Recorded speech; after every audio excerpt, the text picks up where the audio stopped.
O Jornal da Itatiaia conversou com um oncologista para entender como o câncer de intestino que levou à morte de Preta Gil pode ser diagnosticado e prevenido.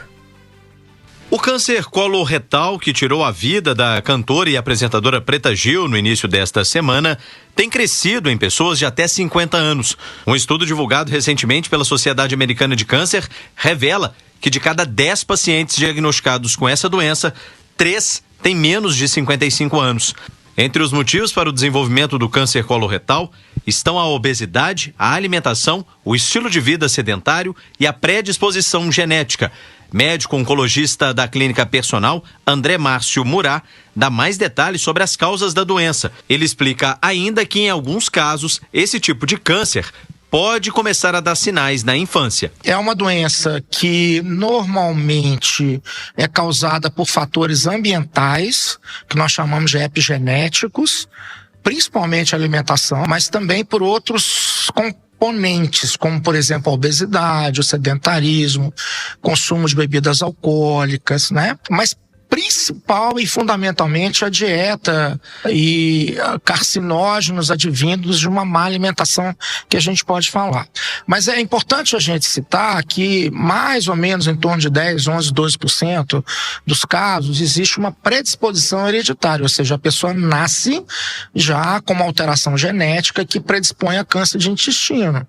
E isso é importante porque esses cânceres começam normalmente numa idade muito mais jovem, eventualmente até mesmo na adolescência ou até na pré-adolescência. Então existem algumas doenças causadoras de pólipo, as poliposes intestinais familiares, em que a criança muito precocemente começa a ter pólipo, e esses pólipos, em praticamente 100% dos casos, até a vida adulta, eles se transformam em câncer. Então é importante esse diagnóstico até para que condutas possam ser tomadas ainda até na fase da infância ou da pré-adolescência. A questão do sangramento em si é um momento de alerta? Existe, por exemplo, ali esse nível de sangramento, se ele é constante ou não, para que essa pessoa busque esse atendimento quanto antes? Essa pergunta é excelente. Então, primeira coisa, os sintomas eles são persistentes, eles são recorrentes, eles são intermitentes. É lógico que se a pessoa tiver um pequeno sangramento e depois não tiver nunca mais, isso pode ter sido devido a uma fissura anal, um trauma, né? Uma pequena hemorroida, ok. Mas se esse sangramento ele começa a aparecer de forma intermitente, por exemplo, de forma mais constante, obrigatoriamente isso tem que ser reportado a um médico que provavelmente vai fazer, além de um toque retal, um exame local, ele vai fazer uma colonoscopia. E se tiver uma lesão pré-maligna como um pólipo, ele pode, inclusive, no próprio exame, ele já remove esse pólipo e resolve o problema. Ou já existe um câncer, ele vai ser detectado precocemente, é feita uma cirurgia, uma retirada parcial do intestino e nós vamos ter uma chance muito alta de cura. O problema do câncer de colo retal é que muitas vezes o sangramento ele não aparece, porque ele é misturado com as fezes, ele é microscópico.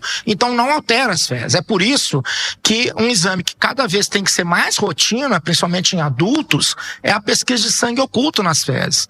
É um teste simples, qualquer laboratório faz, em que você detecta o sangue microscópico.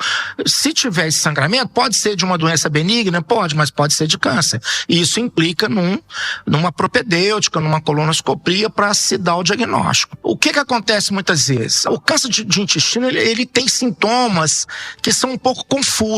Por exemplo, perda de peso. Então a pessoa acha que está perdendo peso porque está alimentando de forma equivocada. Então, muitas vezes, uma simples perda de peso pode levar a um diagnóstico. Então é importante que o médico seja consultado. Nós ouvimos o médico oncologista da Clínica Personal, André Márcio Murat.